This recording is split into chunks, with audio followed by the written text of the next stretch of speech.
जैसे कि आपको पता है हमारा चैप्टर चल रहा था बैंकिंग, और बैंकिंग में हमें आज लास्ट टॉपिक करना है, बेहद बेहद ज्यादा इंपॉर्टेंट टॉपिक है ये, credit control by central bank. Central bank का एक बहुत ही इंपॉर्टेंट फंक्शन है कि वो इकोनॉमी में मनी सप्लाई को कंट्रोल करता है।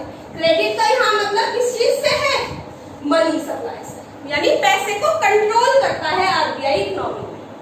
जब कंट्रोल करने की बात आती है तो कुछ इंस्ट्रूमेंट्स आरबीआई इस्तेमाल करता है क्रेडिट सप्लाई को या कह दो मनी सप्लाई को कंट्रोल करने के लिए, और वो इंस्ट्रूमेंट्स मॉनेटरी पॉलिसी या मॉनेटरी इंस्ट्रूमेंट्स भी कहलाते हैं। जब हम मॉनेटरी पॉलिसी की बात करते हैं सेंट्रल बैंक की या आरबीआई की, तो वो दो पार्ट्स में डिवाइड है। सबसे पहली है क्वांटिटेटिव और दूसरी है क्वालिटेटिव। ये ध्यान रखेंगे स्टूडेंट्स, कई बार एग्जाम्स में पूछ लिया जाता है कि भाई क्वांटिटेटिव इंस्ट्रूमेंट्स बताइए दो मनी सप्लाई के। ठीक है, तो क्वांटिटेटिव और क्वालिटेटिव पे भी ध्यान रखेंगे। सबसे पहला instrument bank rate, then repo rate, reverse repo rate, cash reserve ratio, statutory liquidity ratio, open market operation. ये 6 इंस्ट्रूमेंट तो क्वांटिटेटिव इंस्ट्रूमेंट्स के अंदर आए।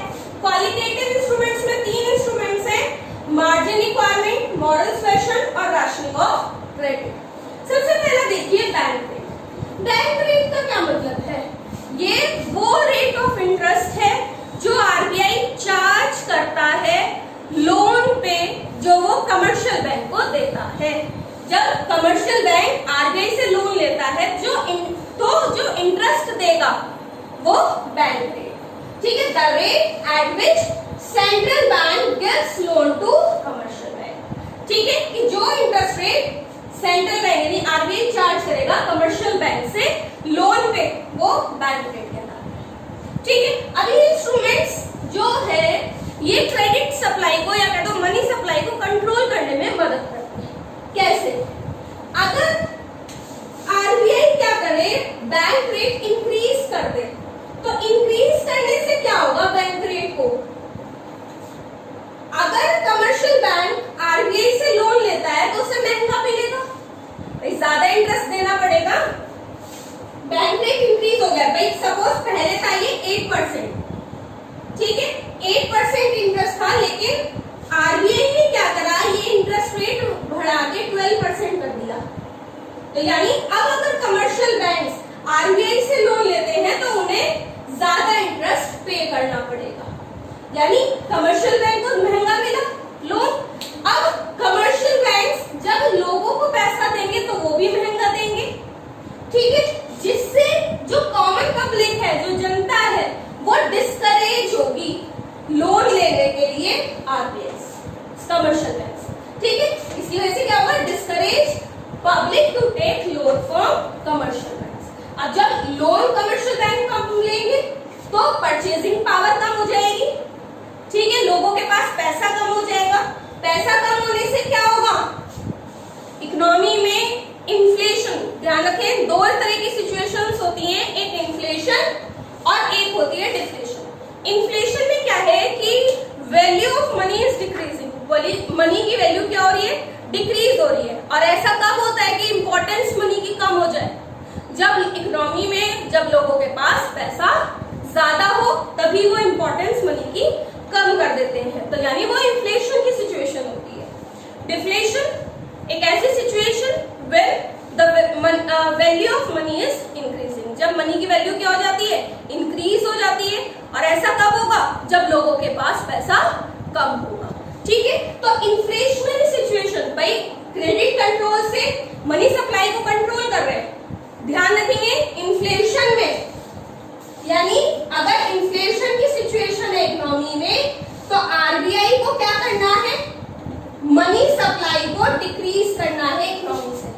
जब लोगों के पास पैसा कम होगा तो इन्फ्लेशन की सिचुएशन सही हो जाएगी। डिफ्लेशन में इसका अपोजिट करेंगे। डिफ्लेशन में क्या करेगा, RBI central bank money supply को इंक्रीज कर देगा इकोनॉमी में।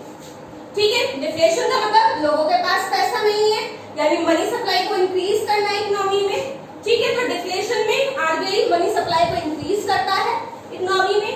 इन्फ्लेशन में मनी सप्लाई को डिक्रीज करा जाएगा। और इसी तरह से इन दोनों सिचुएशंस में क्रेडिट कंट्रोल किया जाता है आरबीआई के द्वारा। तो पहला इंस्ट्रूमेंट है हमारा बैंक रेट। तो बैंक रेट इंक्रीज करने से क्या हो गया, इन्फ्लेशन की सिचुएशन ठीक हो गई। ठीक क्लियर है कि महंगा मिलेगा, कमर्शियल बैंक्स को फर्दर लोगों को महंगा देंगे लोन, जिससे लोग कम लेंगे तो यानी उनकी परचेजिंग पावर कम हो जाएगी, लोग इकोनॉमी में पैसा कम पहुंचेगा और इन्फ्लेशन की सिचुएशन करेक्ट हो जाएगी। इसका जस्ट अपोजिट डिफ्लेशन में आ जाएगा।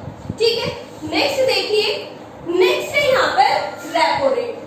अब रेपो रेट और बैंक रेट की अगर मैं बात करूं, ये दोनों सेम है, बैंक रेट और रेपो रेट आर सेम, बस एक बहुत छोटा सा डिफरेंस है कि bank rate long period of time के लिए होता है, जब लंबे समय के लिए लोन लिया जाता है कमर्शियल बैंक्स के द्वारा तो वो बैंक रेट कहलाता है जो इंटरेस्ट चार्ज करे जाएगा, और जब शॉर्ट पीरियड के लिए, शॉर्ट टर्म के लिए लोन लिया जाए तो वो रेपो रेट कहलाता है। ठीक है, तो जो इंटरेस्ट होगा वो रेपो रेट कहलाएगा, बाकी मीनिंग सेम है, चाहे बैंक रेट का लिख लो चाहे वो रेपो रेट का लिख लो। तो सेम एक्सप्लेनेशन रेपो रेट में लिख देंगे कि भाई इंक्रीज इन रेपो रेट, ठीक है, correct the situation of inflation, और इसका जस्ट अपोजिट कर दे तो वो क्या हो जाएगा, डिफ्लेशन हो जाएगा। अब थर्ड देखिए, reverse repo rate. Reverse repo rate ये उसका अपोजिट है बैंक रेट और repo rate. Reverse repo rate the rate at which commercial banks park their surplus cash with RBI. जब जिस रेट ऑफ इंटरेस्ट, भाई हमने एक पॉइंट पढ़ा था कि हर कमर्शियल बैंक को कुछ पैसा आरबीआई के पास रखना पड़ता है। ठीक है, तो जो आरबीआई, भाई जैसे हम अपना पैसा बैंक में जमा करते हैं तो बैंक हमें इंटरेस्ट देता है, नहीं देता, इसी तरह जब कमर्शियल बैंक अपना पैसा आरबीआई के पास रखते हैं, अकाउंट्स जो आरबीआई के यहाँ पर कमर्शियल बैंक से होते हैं, तो जो इंटरेस्ट मिलता है वो रिवर्स रेपो रेट कहलाता है। ठीक है, the rate at which commercial banks park their surplus fund, जो उनका सरप्लस कैश है, जिस रेट ऑफ इंटरेस्ट पे वो आरबीआई के पास रखते हैं वो रिवर्स रेपो रेट कहलाता है। ठीक है, कुछ जगह पर इसको इस तरह से भी कहा गया कि the rate at which commercial bank gives loan to central bank, जिस रेट ऑफ इंटरेस्ट से कमर्शियल बैंक सेंट्रल बैंक को लोन देते हैं वो इंटरेस्ट रेट क्या कहलाता है, रिवर्स रेपो। ठीक है, सेम प्रोसेस जैसा हमने बैंक रेट में या रेपो रेट में पढ़ा, सेम प्रोसेस यहाँ पे होता है कि अगर इन्फ्लेशन की सिचुएशन को सही करना है, इन्फ्लेशन का मतलब इकोनॉमी में पैसा ज्यादा है, सेंट्रल बैंक को उस पैसे को कम करना है, तो रिवर्स रेपो रेट क्या हो जाएगा, बढ़ा दिया जाएगा।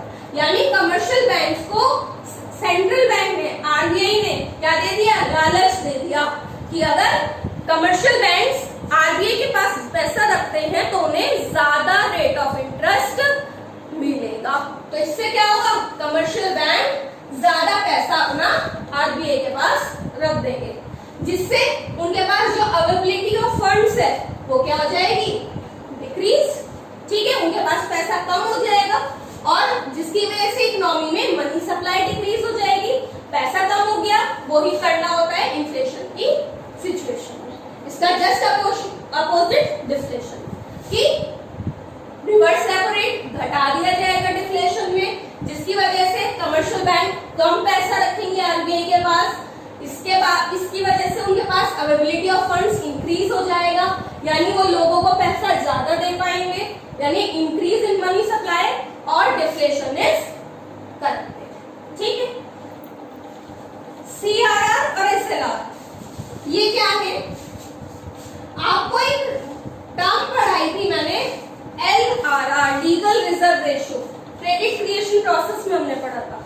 क्या था ये कि कमर्शियल बैंक के पास जो भी टोटल डिपॉजिट्स आते हैं वो सारा का सारा वो लोन नहीं दे सकते, उन्हें कुछ पैसा रिजर्व रखना पड़ता है अपने पास, जिसको एलआरआर, लीगल रिजर्व रेशियो कहा जाता है। ये लीगल रिजर्व रेशियो दो पार्ट में डिवाइड होता है, एक cash reserve ratio and second one statutory liquidity ratio.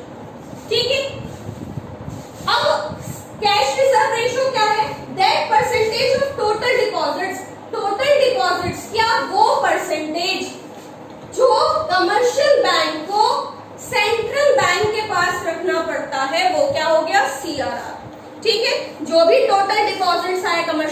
Case में उसमें कुछ परसेंटेज जो हर कमर्शियल बैंक को आरबीआई के पास रखना पड़ता है वो सीआरआर कहलाता है, और वो परसेंटेज टोटल डिपॉजिट का जो कमर्शियल बैंक्स अपने आप रखते हैं एज कैश रिजर्व्स वो क्या कहलाता है, एसएलआर। ठीक, मीनिंग क्लियर हुआ। अब ये इंस्ट्रूमेंट्स कैसे मदद करते हैं क्रेडिट को कंट्रोल करने में ड्यूरिंग इन्फ्लेशन और डिफ्लेशन। अब यहाँ देखो, यहाँ मैंने डिफ्लेशन का एक्सप्लेन किया है। डिक्रीज अब इन सीआरआर और एसएलआर, अगर हम इनको डिक्रीज कर दें रेट्स को तो क्या होगा, अब कमर्शियल बैंक्स को कम पैसा रिजर्व रखना पड़ेगा, यानी कमर्शियल बैंक्स का क्रेडिट क्रिएशन प्रोसेस क्या हो गया, इंक्रीज हो गया। अब वो ज्यादा क्रेडिट क्रिएट कर सकते हैं, यानी लोगों को ज्यादा फंड्स दे सकते हैं। ठीक है, यानी डिक्रीज रिजर्व्स डिक्रीज होने से क्या होगा, परसेंटेज डिक्रीज होने से कमर्शियल बैंक्स के पास अवेलेबिलिटी ऑफ फंड्स बढ़ जाएगी कि वो लोगों को ज्यादा लोन दे सकते हैं, जिससे इकोनॉमी में मनी सप्लाई इंक्रीज हो जाएगी और डिफ्लेशन की सिचुएशन खत्म हो जाएगी। ठीक है, डिफ्लेशन में इकोनॉमी में पैसा बढ़ाना है, उसके लिए क्या करा, सीआर रिजर्व रेट्स क्या कर दिए, घटा दिए, जिससे कमर्शियल बैंक अब ज्यादा लोन दे पाएंगे पब्लिक। इसका जस्ट अपोजिट कर दें तो इन्फ्लेशन हो जाएगा। इसके बाद लास्ट है हमारा क्वांटिटेटिव इंस्ट्रूमेंट में ओपन मार्केट ऑपरेशंस। बहुत इंपॉर्टेंट पॉइंट्स ध्यान रखेंगे स्टूडेंट्स, कोई भी एक पॉइंट 100% या कहते हैं 99.9% एग्जाम में जरूर आता है, 4 मार्क्स के अंदर सिंगल पॉइंट आएगा, तो इसलिए बहुत इंपॉर्टेंट टॉपिक है। आज की वीडियो बहुत इंपॉर्टेंट है, इसको देखते रहिए। Open market operation means buying and selling of securities by RBI. RBI के थ्रू सिक्योरिटीज का खरीदना और बेचना क्या कहलाता है, ओपन मार्केट ऑपरेशन। किसको खरीदना बेचना, commercial banks and general public.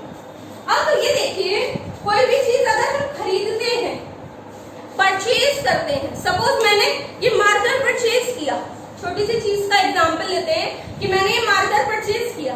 इस मार्कर को परचेज करने के लिए क्या करा मैंने, पैसा मेरे पास से गया या आया, गया। ठीक है, मार्कर अगर मैं परचेज करके लाई हूं तो मैंने मार्केट में शॉपकीपर को क्या कर दिया, 30 रुपीज दे दिए। ठीक है, तो यानी किसी भी चीज को परचेज करके पैसा चला जाता है और बेचने से पैसा आता है। तो आरबीआई सेल करता है सिक्योरिटीज को, सेल कर दिया। सिक्योरिटीज क्या होते हैं, बॉन्ड्स, शेयर्स, यानी पेपर सर्टिफिकेट्स। ठीक है, वो सिर्फ क्या है, पेपर प्लेन्स। ठीक है, तो सिक्योरिटीज को सेल करने से क्या होगा, लोग सिक्योरिटी खरीदेंगे, कमर्शियल बैंक सिक्योरिटी खरीदेंगे, यानी बॉन्ड्स खरीद लेंगे, बिल्स खरीद लेंगे, आरबीआई के बदले में पैसा दे देंगे आरबीआई को। ठीक है, यानी कमर्शियल बैंक के पास, पब्लिक के पास पैसा क्या हो जाएगा, कम हो जाएगा। ठीक है, सेल, जब आरबीआई सिक्योरिटीज को सेल करता है, बेचता है, तो पेपर चला गया, बदले में पैसा आ गया, यानी तो पैसा क्या हो गया, कम हो गया कमर्शियल बैंक से और पब्लिक के पास, क्योंकि उन्होंने क्या करा, सिक्योरिटीज को खरीद लिया, जो किसने बेची, आरबीआई ने। इसकी वजह से decrease in money supply, economy में मनी सप्लाई डिक्रीज हो जाएगी और इन्फ्लेशन की सिचुएशन करेक्ट हो जाएगी। ठीक है, तो इन्फ्लेशन में हमें पैसा कम करना है, और वो पैसा हमने कम कर दिया सिक्योरिटीज को बेच के। कैसे बेचते हैं भाई, ज्यादा रेट ऑफ इंटरेस्ट ऑफर कर दी कि अगर आप सिक्योरिटीज खरीदते हैं, बॉन्ड्स खरीदते हैं, यानी ठीक है ट्रेजरेबल्स खरीदते हैं, तो आपको बहुत अच्छे रेट ऑफ इंटरेस्ट मिलेंगे। तो कमर्शियल बैंक और जनरल पब्लिक को लालच आ जाता है और वो उन सिक्योरिटीज को खरीद लेते हैं, जिससे उनकी परचेजिंग पावर कम हो जाती है और इन्फ्लेशन की सिचुएशन सही हो जाएगी। इसका जस्ट अपोजिट यानी परचेज ऑफ सिक्योरिटीज लिख देंगे डिफ्लेशन। ठीक है, कि आरबीआई वापस अपनी सिक्योरिटीज को परचेज कर लेता है, बदले में पैसा दे देगा, कब, डिफ्लेशन में, क्योंकि डिफ्लेशन में उसे पैसा क्या करना है, बढ़ाना है इकोनॉमी। ठीक है, अब फटाफट से ये और देख लीजिए क्वालिटेटिव इंस्ट्रूमेंट्स। अगर आपने ये 6 इंस्ट्रूमेंट समझ लिए तो यानी आपने कर लिया। ये बहुत इजी है इनके कंपैरिजन। नेक्स्ट है हमारा मार्जिन रिक्वायरमेंट। मार्जिन रिक्वायरमेंट का क्या मतलब होता है? जब कमर्शियल बैंक लोन देते हैं पब्लिक को, ठीक है, तो सिक्योरिटी के बिना नहीं देते। भाई अगर हम भी सपोज लोन लेने जाएंगे बैंक में तो बैंक सिक्योरिटी मांगेगा ना। तो सपोज हमने 20 लाख की सिक्योरिटी दी है, तो 20 लाख के अगेंस्ट बैंक कितने तक का लोन दे रहा है वो कहलाता है मार्जिन रिक्वायरमेंट। कि अगर सपोज मैं 20 लाख की सिक्योरिटी दे रही हूँ बैंक को और बैंक उसके अगेंस्ट मुझे 10 लाख का लोन दे रहा है, तो ये इसका जो बीच का डिफरेंस है 10 लाख रुपीस, वो मेरा क्या हो गया? Margin requirement. यानी बैंक इतना मार्जिन मांगता है कि अगर 10 लाख का लोन लेना है तो उसमें 20 लाख की सिक्योरिटी देनी पड़ेगी। या फिर कि अगर 20 लाख की सिक्योरिटी है तो बैंक इसके अगेंस्ट कितना लोन दे रहा है? 15 लाख। ठीक है, तो यहाँ पे मार्जिन कितना हुआ? 5 लाख। तो आरबीआई क्या करता है? कमर्शियल बैंक्स को इंस्ट्रक्ट करता है कि भाई कब आप मार्जिन बढ़ा दीजिए लोन पे, कब मार्जिन घटाना है। ठीक है, अब मार्जिन बढ़ाने से क्या होगा कि अगर कमर्शियल बैंक से पब्लिक लोन लेती है तो उन्हें ज्यादा की सिक्योरिटी देनी पड़ेगी, तो उन्हें डिस्करेजमेंट मिलेगा, यानी वो आसानी से लोन नहीं लेंगे। और ऐसा कब होगा? मार्जिन रिक्वायरमेंट कब बढ़ाएंगे बताइए? मार्जिन रिक्वायरमेंट कब बढ़ाया जाएगा? इन्फ्लेशन में, क्योंकि इन्फ्लेशन में हम चाहते हैं लोगों के पास पैसा कम हो। ठीक है, तो इन्फ्लेशन में मार्जिन रिक्वायरमेंट बढ़ा दिया जाएगा, जिससे पब्लिक डिस्करेज होगी लोन लेने के लिए कमर्शियल बैंक से, यानी decrease in purchasing power of public and in situation of inflation is corrected. इसका जस्ट अपोजिट डिफ्लेशन। ठीक है, डिफ्लेशन में मार्जिन रिक्वायरमेंट कम कर दिया जाएगा। नेक्स्ट देखिए मॉरल सुएशन। मॉरल सुएशन का क्या मतलब होता है कि भाई आरबीआई, जैसे हमने पढ़ा था कि सेंट्रल बैंक एपेक्स बैंक है जो सारे बैंक्स को कंट्रोल रेगुलेट करता है। अब सेंट्रल बैंक बाय प्रेशर, भाई बात माननी पड़ेगी हर एक कमर्शियल बैंक को, तो सेंट्रल बैंक प्रेशराइज करता है कि कब लिबरल होना है लोन देने में पब्लिक को और कब स्ट्रिक्ट होना है। अब लिबरल होने के लिए कब कहेगा? डिफ्लेशन में। स्ट्रिक्ट होने के लिए कब कहेगा? Inflation. Clear? Last, rationing of credit, यानी fixing the quarter limits of loan to different sectors in the economy. यानी हर एक सेक्टर, जैसे suppose iron and steel industry है तो वहां पे रेस्ट्रिक्शंस लगा दी कि भाई इतने लाख रुपीस तक आप लोन दे सकते हैं, उससे ज्यादा नहीं दे सकते, तो वो क्या कहलाया? Rationing of credit. Hope students आज की वीडियो आपको समझ में आई होगी और यही हमारा ये चैप्टर, ये यूनिट खत्म हो जाती है मनी एंड बैंकिंग। फिर मिलेंगे एक नई वीडियो के साथ और एक नई यूनिट के साथ।